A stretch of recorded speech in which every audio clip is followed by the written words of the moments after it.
Vamos a ver un concepto importantísimo en el MIR, que es el tratamiento de la insuficiencia cardíaca. Yo soy Carlos Cortés, soy cardiólogo en el Hospital Clínico Universitario de Valladolid y soy el profesor de cardiología de curso MIR Asturias. Fijaos cómo importante es el tratamiento de la insuficiencia cardíaca, ya que todos los años preguntan insuficiencia cardíaca, como veis, y lo más preguntado, fijaos, con una inmensa mayoría, es el tratamiento de la insuficiencia cardíaca. Veremos que es un concepto muy sencillo que tenemos que retener en la cabeza. Para poder entender y comprender el tratamiento de la insuficiencia cardíaca, es necesario saber qué es insuficiencia cardíaca. Vamos a definir la insuficiencia cardíaca como la incapacidad del corazón para mantener un gasto cardíaco que sea adecuado a las necesidades del organismo. Fijaos que no nos están diciendo que sea un gasto cardíaco alto o bajo, o que tenga una fracción de eyección alta o baja, simplemente que tenemos un gasto que es inadecuado a lo que nuestro organismo necesita en ese momento. Entonces, frente a ese gasto cardíaco inadecuado, habitualmente bajo, pero no siempre, lo que se traduce es en una mala perfusión de los tejidos. A los tejidos les está llegando poca sangre y para ello van a ponerse en marcha lo que se llaman los mecanismos de compensación. El sistema nervioso simpático y el riñón, fundamentalmente, para intentar mejorar ese gasto cardíaco.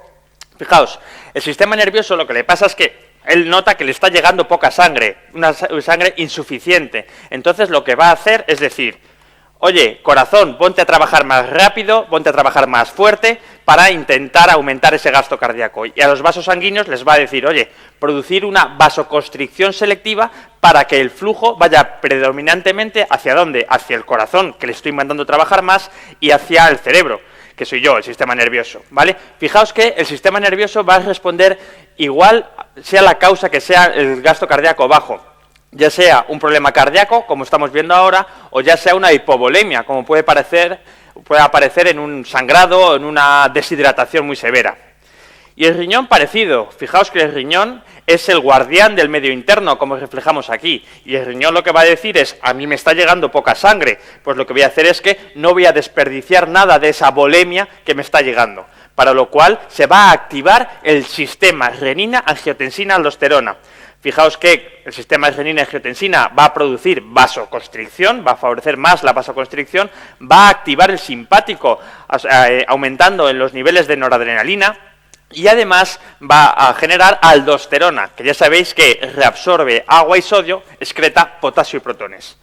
Es decir, va a intentar que todo lo que le está llegando de flujo no se pierda a través de la orina. El único que realmente sabe lo que está pasando y que se da cuenta de que el problema no es que haya una baja volemia, sino que el problema es que hay un aumento de la presión en el corazón porque ese corazón está fallando, son los péptidos natriuréticos. A mí me gusta representarlo con William Wallace porque era el que luchaba contra todos. Fijaos cómo el sistema nervioso y el riñón lo que están produciendo es vasoconstricción y disminuyendo la diuresis. En cambio, los péptidos natriuréticos, como su propio nombre indica, lo que va a favorecer es la vasodilatación y va a favorecer la diuresis. Los péptidos natriuréticos, muy importante. Fijaos cómo hasta ahora, y nos lo han preguntado en el MIR, los péptidos natriuréticos solo los podíamos utilizar a nivel del diagnóstico de insuficiencia cardíaca por su alto valor predictivo negativo. ¿Os acordáis de qué significa eso de alto valor predictivo negativo? Significa que en un paciente con disnea y un BNP normal permite descartar la enfermedad. Acordaos, valor predictivo negativo me permite descartar la enfermedad.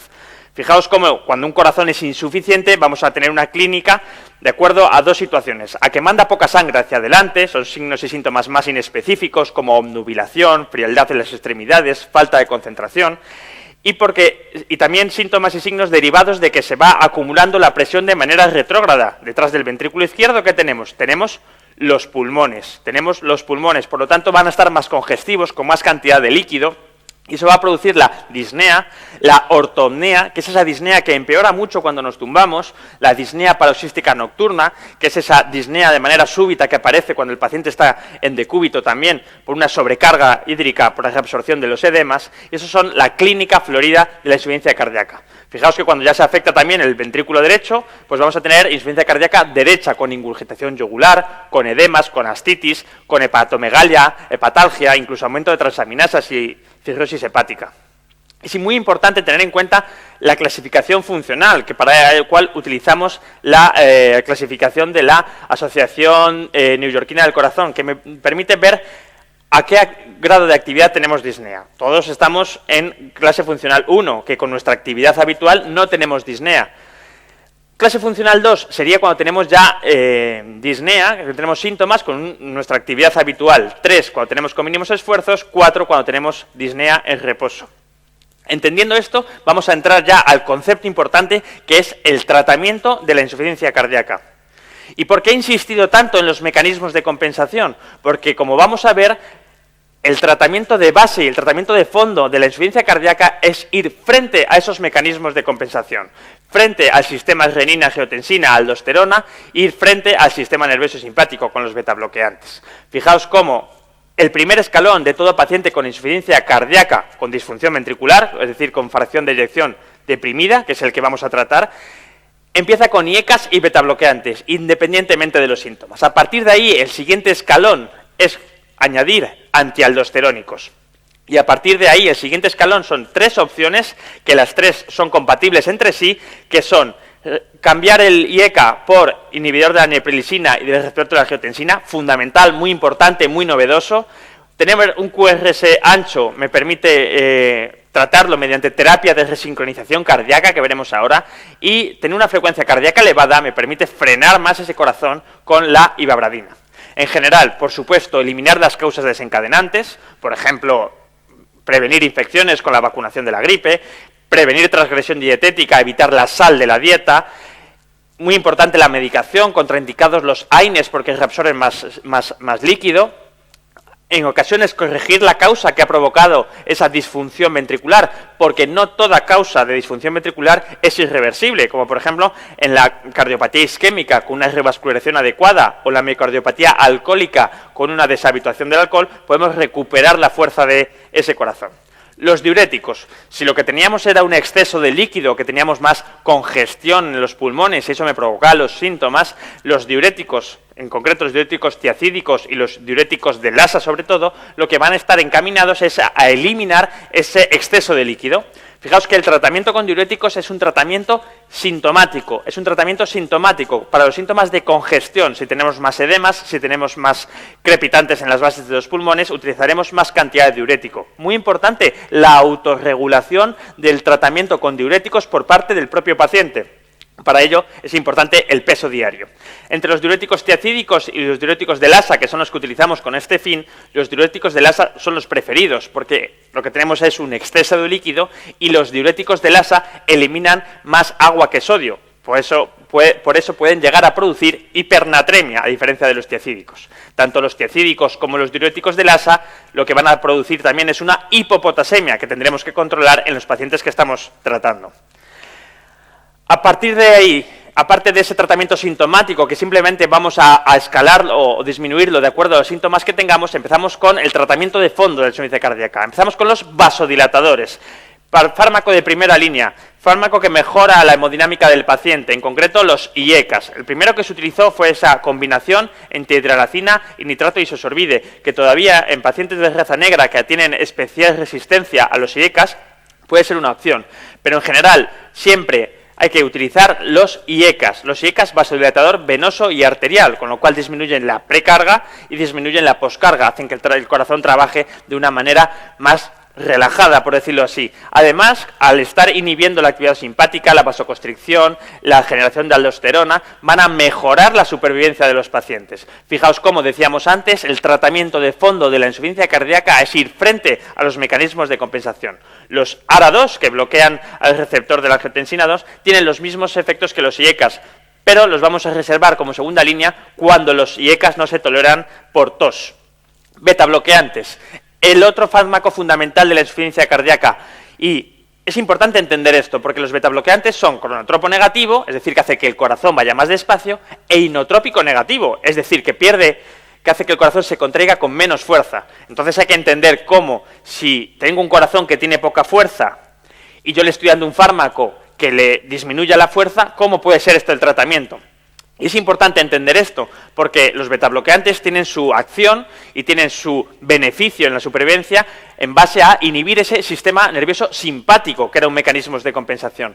Pero hay que entender que es sinotrópico negativo para entender cómo tenemos que usarlo. Tenemos que utilizarlo en fases estables de la enfermedad, es decir, cuando el paciente no tenga disnea de reposo, cuando el paciente no tenga desaturación, cuando no tenga insuficiencia respiratoria asociada, es decir, en fase estable, con dosis muy bajitas e ir subiendo de manera paulatina, ya que si lo ponemos en fases inestables o con dosis altas desde el principio, podemos empeorar el cuadro clínico y empeorar la insuficiencia cardíaca.